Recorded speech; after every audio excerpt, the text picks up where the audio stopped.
చేసిన మీడియా మిత్రులందరికీ కృతజ్ఞతలు.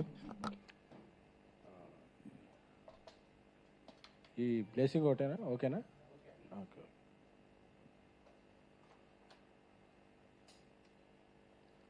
నాకు వేణుస్వామి గారు అంటే చాలా ఇష్టం. ఎందుకంటే ఎప్పుడన్నా బాగా స్ట్రెస్ ఉంటే ఆయన వీడియోలు నాకు చాలా కామెడీగా అనిపించాయి. ఎందుకంటే ఆయన ఇండియా గెలుస్తుందని చెప్పిన రోజు ఓడిపోయేది, పవన్ కళ్యాణ్ గారు ఓడిపోతారని చెప్పిన రోజు గెలిచేవాళ్ళు, ప్రభాస్ గారి సినిమా ఫ్లాప్ అవుతున్నప్పుడు అది 1000 కోట్లు కలెక్ట్ చేసేది. సో ఇవన్నీ చాలా ఫన్నీగా ఉండే. అప్పుడప్పుడు యూట్యూబ్లో కామెడీ చేసే స్టార్స్ చాలామంది ఉన్నారు మనకి. సో అలా కామెడీ చేసే వ్యక్తి ఏమనుకున్నా కానీ ఆయన వ్యక్తిగత జీవితాల్లోకి వెళ్ళి కామెడీతో ఆగుంటే జర్నలిస్ట్ అసోసియేషన్ వీళ్ళు కూడా మనం కూడా ఏదన్నా అసోసియేషన్ ఈవెంట్ ఏదైనా జరిగినప్పుడు ఆయనతో కూడా స్కిట్ చేయించేవాళ్ళం. బట్ ఆయన వెనకున్నది కామెడీ చేయటం కాదు, ఇతరుల వ్యక్తిగత జీవితాల్లో చొరబడి ఆయన పాపులారిటీ పెంచుకోవటం అనేది లేట్గా తెలిసింది అందరికీ.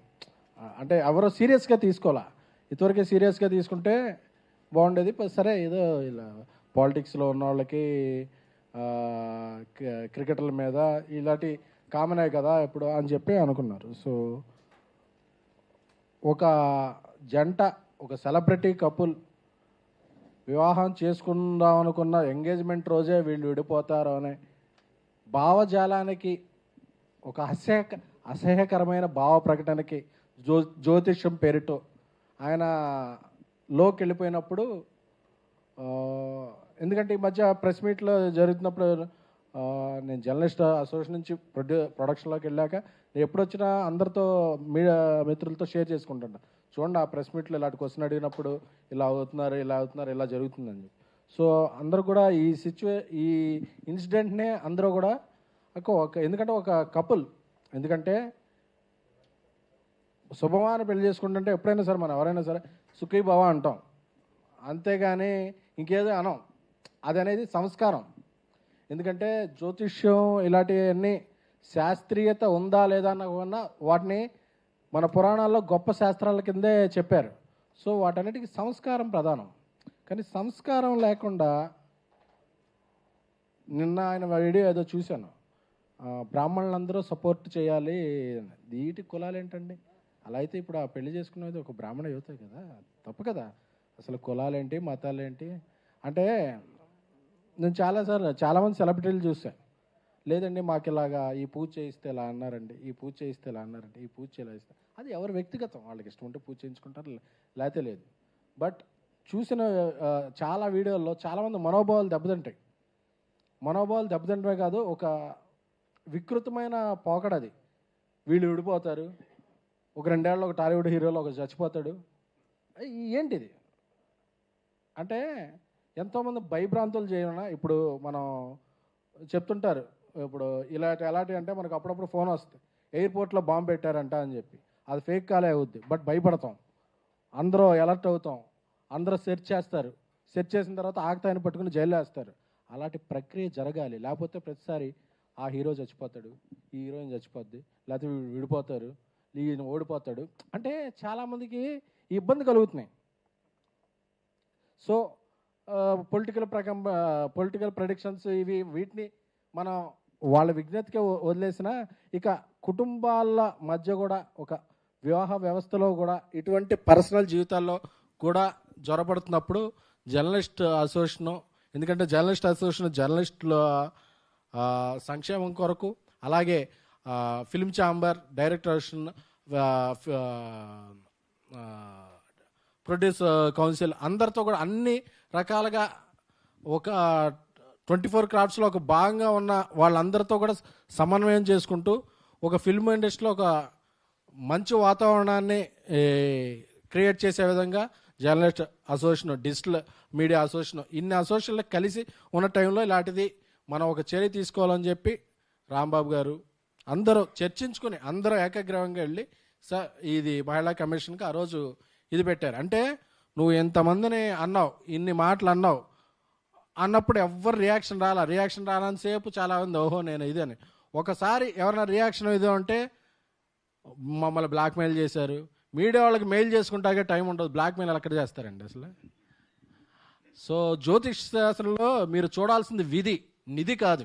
అంటే మీరు ఆ ట్రెజర్కి అలవాటు పడిపోయారు. నాది 10,000 గంటకి 6 నెలలకి ఇది అంటే ఫోన్ కాల్స్ వస్తుంటే నేను కూడా చాలాసార్లు చూసా. ఆ బ్యాంక్ అకౌంట్ మార్చుకో, ఇవి మార్చుకోండి. మీరు ఏమైనా చేసుకోండి, నమ్మేవాళ్ళని మోసపోయే వాళ్ళు అంతకాలం మోసం చేస్తూనే ఉంటారు. అది మనకు అనవసరం. మీరు చేసుకోండి. కాకపోతే దీన్ని సెలబ్రిటీలను అడ్డు పెట్టుకుని వాళ్ళ జీవితాలను ఇది పెట్టుకుని, ఎందుకంటే నేను ఇంటర్వ్యూలు కూడా చూసా. ఒక ఇంటర్వ్యూలో పవన్ కళ్యాణ్ గారు ఓడిపోతారని చెప్తాడు, ఒక ఇంటర్వ్యూలో పవన్ కళ్యాణ్ గెలుస్తారని చెప్తాడు. మన అన్ని ఇంటర్వ్యూలు ఫాలో అవ్వంగా ఆ రిజల్ట్ రాగానే చూసారా నేను చెప్పాను పవన్ కళ్యాణ్ గారు గెలిచారని చెప్తాడు. ఆ ఇంటర్వ్యూలో కన్నా అంటే అదన్నా ఆ తర్వాత మారింది. అంటే 2-3 చెప్తుంటే మనమే చెప్తాం, ఎందుకంటే ఎస్ ఆర్ నో ఉంటాయి. ఈయనకి ఎస్ అని చెప్పి ఆయన నో అని చెప్పి చూసారా చెప్పేది ఎస్ అయిందంటే ఆయన చెప్పాను చూసారా వీరశంకరెడ్డి అంటే ఈయన చెప్పింది కూడా ఉంటుంది. ఇవన్నీ ఆన్ రికార్డ్. ఇలాంటి ఇదిలో ఈయన చాలా కాలం నుంచి, ఎందుకంటే ఆ హీరోకి ఒంట్లో బాగోట్లేదంట. నువ్వన్నా డాక్టర్వా? నువ్వన్నా స్కానింగ్ సెంటర్ నడుపుతున్నావా? ఇప్పుడు ఒక డాక్టరే ఒక రోగికి ఏదన్నా ఉంటే, ఒకళ్ళకి ఎవరైనా ఉంటే దాన్ని బయటికి చెప్పరు. అదేంటంటే ఇది సంస్కారం.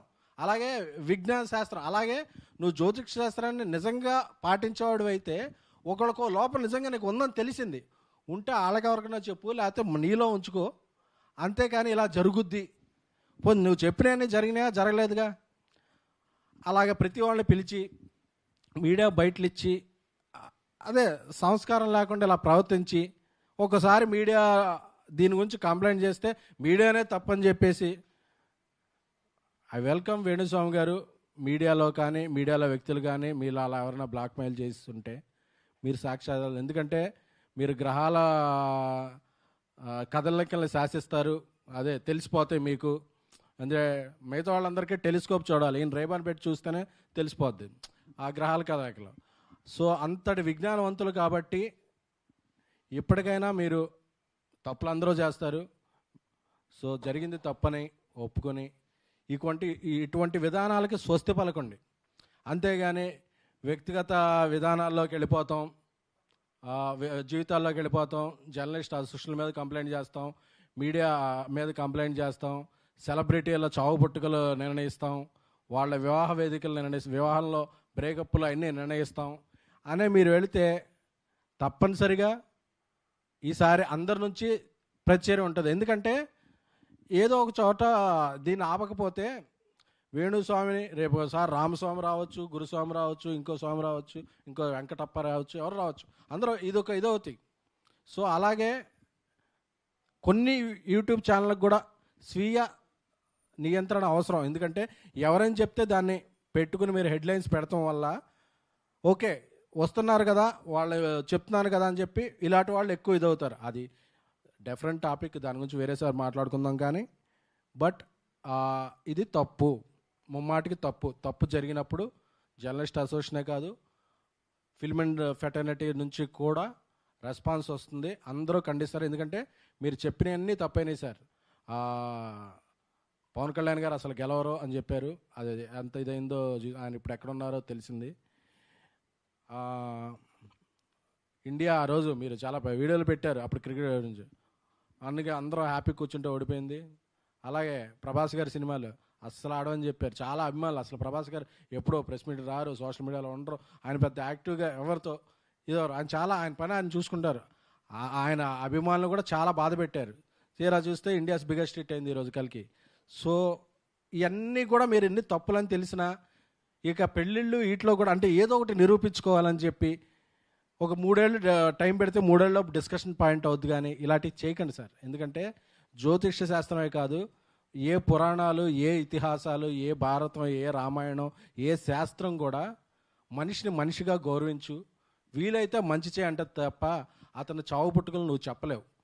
అంత శాస్త్రం తెలుసుకున్న వాళ్ళైతే ఇప్పుడు వీటిలో మీరు జైలుకి వెళ్తారా వెళ్ళరా, మిమ్మల్ని ఎవరన్నా బయట ఎలాంటి చెప్పినా ఫ్యాన్స్ కొడతారా కొట్టరా, ఇలాంటి ఒక పోల్ నిర్వహించండి. దాంట్లో ఏమొస్తుందో చూసి అది రిజల్ట్కి ఏమవుద్దో అది చూడండి ఒకసారి. ఎందుకండి బాగుందాం, అందరం బాగుందాం. మీకు అలాంటివి నిజంగా విద్యలు తెలుసుంటే దాన్ని మంచిగా ఉపయోగించండి. అంతేగాని మీ పాపులారిటీకో మీ బ్యాంక్ బ్యాలెన్స్ పెంచుకుంటాకో మీడియాలోని కొందరు వ్యక్తుల మీద చేస్తే మీడియా సంఘటితంగా ఉంటుంది, జర్నలిస్టులు సంఘటితంగా ఉంటారు, ఫిల్మ్ ఇండస్ట్రీ సంఘటితంగా ఉంటుంది, పరిణామాలు చాలా తీవ్ర స్థాయిలో ఉంటాయి. Thank you.